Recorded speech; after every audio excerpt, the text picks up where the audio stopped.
Welcome to Voyage Daily Tech, the most important news personalized for you every day, supported by Voyage.com. Today, we're sharing 5 stories. First, how Tesla co-founder JB Straubel is using old EV batteries to power AI and why he's now directly competing with Tesla's Megapack business. Then, we'll get into why sources say Intel's critical 18A chip process has a catastrophic 10% success rate and what this Hail Mary pass means for the entire US tech supply chain. After that, the new space race, as NASA rushes to build a lunar nuclear reactor by 2030 to counter China and Russia's plans for keep-out zones on the moon. We'll also cover Palo Alto Networks CEO Nikesh Arora, who just made a $25 billion bet on an Israeli firm, a move that immediately sent the company's stock plunging 16%. And finally, the corporate gold rush for Ether that sent one stock up 3,600%, and why Cathie Wood's ARK Invest is now betting $182 million on the frenzy. The most unexpected news in the tech world today has to be this. One of Tesla's original co-founders is taking old, used-up car batteries and using them to power the AI revolution. JB Straubel, who was Tesla's tech chief for years, now runs a company called Redwood Materials. They started by recycling batteries, but then they noticed something huge. Most of the old EV batteries they received still had plenty of life left in them. So now, instead of just recycling them, they're repurposing them. So the thing is, this is a massive undertaking. First, they had to build what's called a reverse supply chain. Think about that. They have to collect, transport, and process millions of diverse and potentially hazardous used batteries from all over North America. The logistics are a nightmare, governed by strict hazardous materials regulations. Then comes the technical challenge. How do you take thousands of different batteries with different chemistries, different levels of health, and different shapes and turn them into one stable, safe power source? Redwood's solution involves proprietary analytics and machine learning to test every single battery. They map its health right down to the cellular level. If a battery still has around 40 to 50% of its capacity, it gets a second life. They then package these diverse cells into standardized modular blocks, which makes building a giant grid-scale system much faster and cheaper. And the numbers here are staggering. According to Goldman Sachs, the AI boom is set to drive a 165% increase in data center power demand by 2030. That's a massive energy problem. Straubel's solution? He's building giant power grids using these second life batteries. And this is about more than just providing power. It's about making the entire energy life cycle cleaner. When you compare the carbon footprint, research shows that reusing an old EV battery before you recycle, it can reduce its overall carbon footprint by as much as 17% compared to just manufacturing a new one. What really brought this to a head was a major new partnership. Redwood has already teamed up with a company called Crusoe on a project connected to Stargate, the massive $500 billion AI infrastructure project backed by OpenAI, Oracle, and SoftBank. Crusoe's co-founder calls this the solution to the holy grail of the energy industry. Affordable, 24/7 renewable power. The economics here are fascinating too. A key reason this is so affordable is the upfront cost. A repurposed second life battery system can cost as little as $50 per kilowatt hour, whereas brand new grid storage batteries can cost up to $200 or more. That massive initial saving is what makes these projects so attractive and helps them compete. Redwood says it already has over a gigawatt hour of these reusable batteries in its inventory, and Straubel just went on the record saying this is only the beginning. He said, the scalability of this really doesn't have a limit. We can scale this up by a factor of 100 or more. And here's a detail that adds a fascinating layer to this story. In 2023, JB Straubel actually rejoined Tesla's board of directors. Keep that in your mind. This is where the situation takes a more complex turn. By entering the energy storage market, Straubel's Redwood Materials is now set to compete directly with his old company, Tesla, and its very successful Megapack energy business. The co-founder, who helped build an empire, is now building a new one right next door, powered by the scraps of the old one. Speaking of the massive infrastructure needed for AI, the very foundation of that compute power is facing a crisis at one of America's tech giants. Let's start with a single statistic that might just change your entire perspective on Intel. Sources say that for its crucial next-generation laptop chips, called Panther Lake, the success rate is staggeringly low. As of this summer, only about 10% of the chips being produced actually meet specifications. Late last year, that number was reportedly as low as 5%. So what does that actually mean in chip making? The success rate is called yield. Imagine you're baking a giant sheet of cookies, which is a wafer. The yield is the percentage of individual cookies or chips that come out perfect. A 10% yield means for every 100 chips they try to make, 90 are being thrown away. That's a catastrophic failure rate. To put that in perspective, Intel has historically aimed for yields north of 50% before even ramping up production and needs 70 to 80% to make a serious profit. This isn't just a minor setback. This is about the 18A manufacturing process. A multi-billion-dollar bet Intel made to reclaim its crown from the world's leading chip maker, TSMC. The rollout has been so aggressive that one person briefed on the data called the effort a Hail Mary pass. To understand that Hail Mary, you have to know it's trying to do two incredibly difficult things at once. First, a new transistor design called ribbon FET. Second, something called power via, a new way to deliver electricity to the chip from the backside. Doing either one would be a huge challenge. Doing both at once on a single chip? That highlights the immense pressure Intel is under. When asked, Intel's CFO disputed the specific numbers, saying yields are better than that, but declined to provide a figure. He did, however, add that even with improvements, the profit margins are not yet positive. And that comment about profit margins is more telling than you might think, mainly because Intel's overall gross margins have been in a freefall, dropping from over 55% in 2021 to below 41% by the end of 2023. So when the CFO admits margins on this new critical product are negative, it's pouring salt on a much deeper financial wound. However, if you zoom out, you'll see another layer of strategy at play. This goes way beyond one company's balance sheet. It's a matter of national security.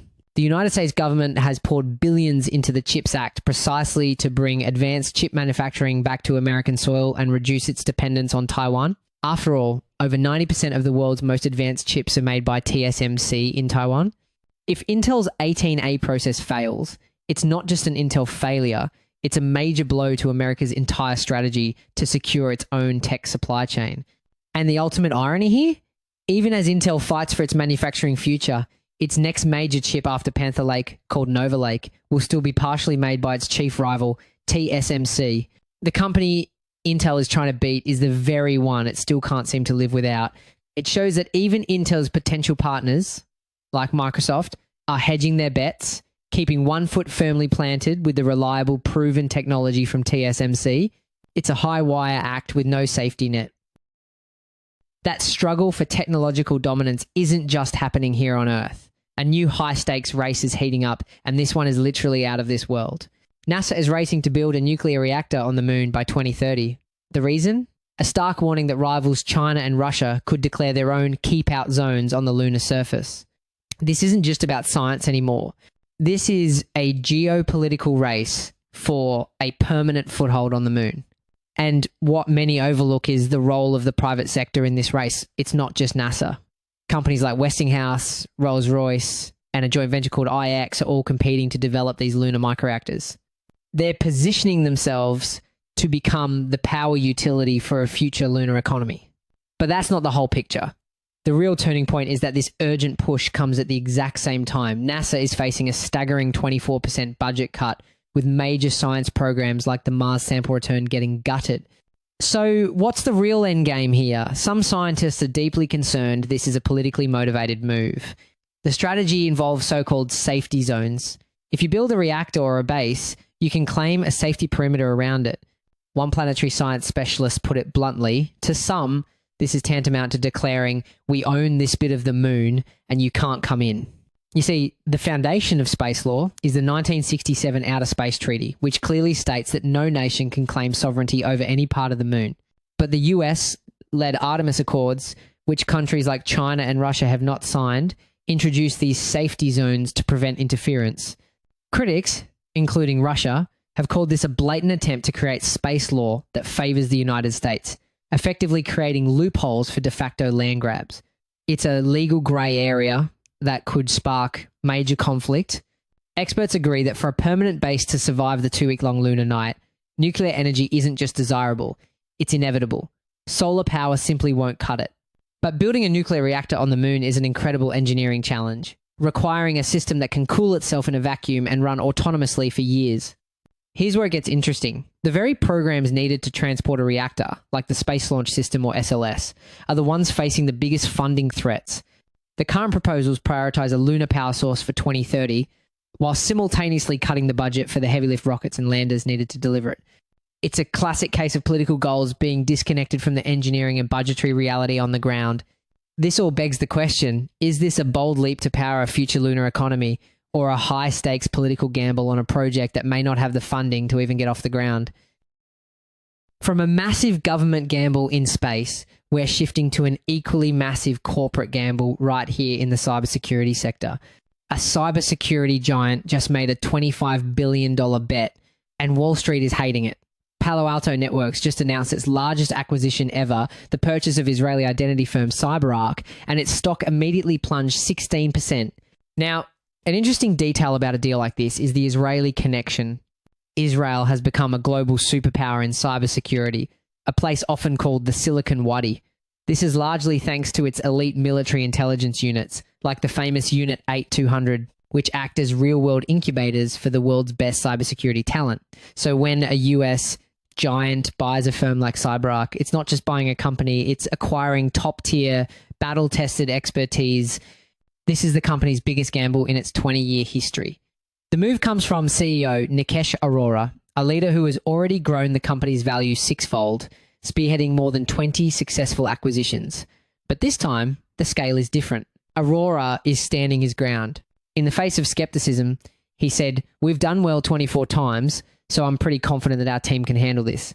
He has a history of high-stakes moves, once tapped as the successor to SoftBank's Masayoshi Son, where he says he learned an appetite for risk. That appetite for risk is a key detail, because Wall Street knows SoftBank is famous for huge visionary bets that have led to both incredible successes like Alibaba and very high-profile failures. So when they hear that, they get nervous. This deal is pure risk. It officially puts Palo Alto Networks on a collision course with Microsoft and Cisco, and for the first time, the company is listing Alphabet as a direct competitor. So why the urgency for this deal right now? It really comes down to one thing: AI. We're entering a world with sophisticated AI-driven attacks, creating a huge identity crisis.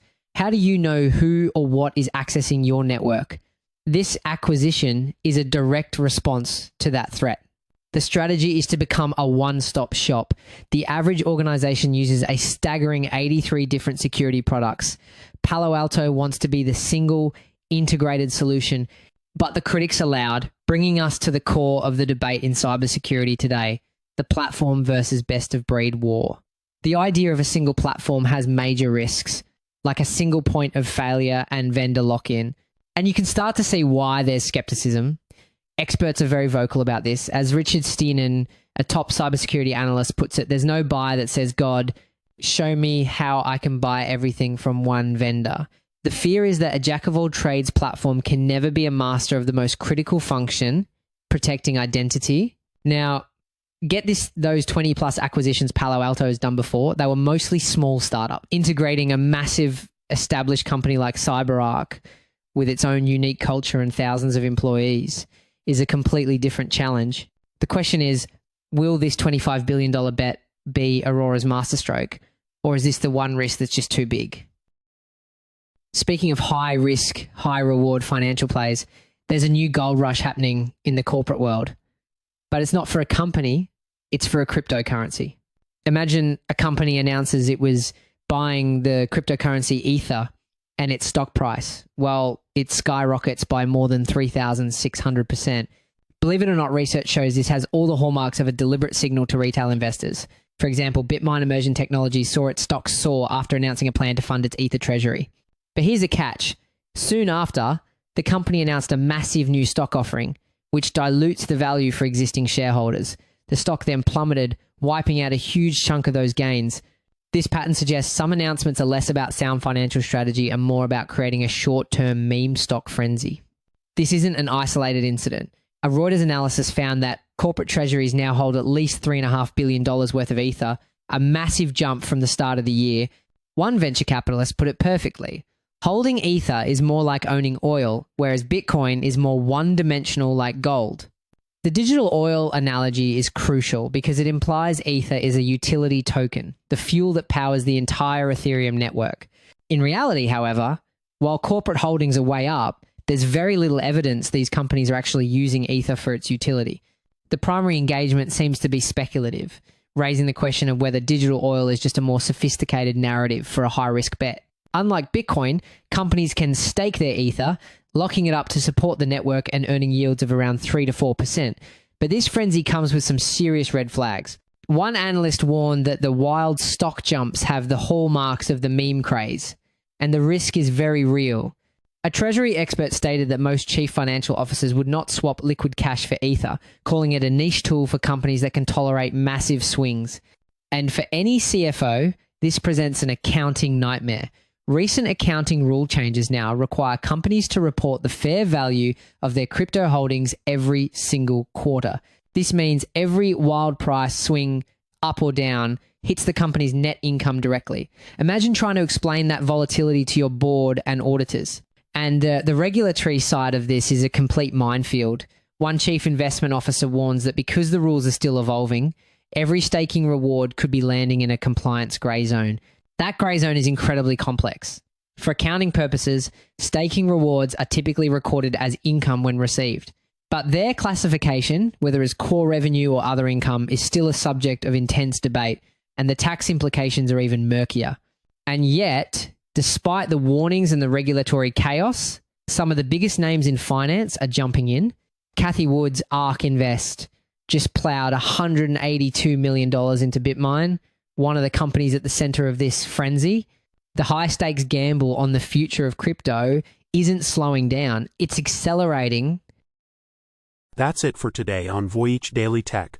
Follow, share, and stay tuned for daily updates coming your way tomorrow.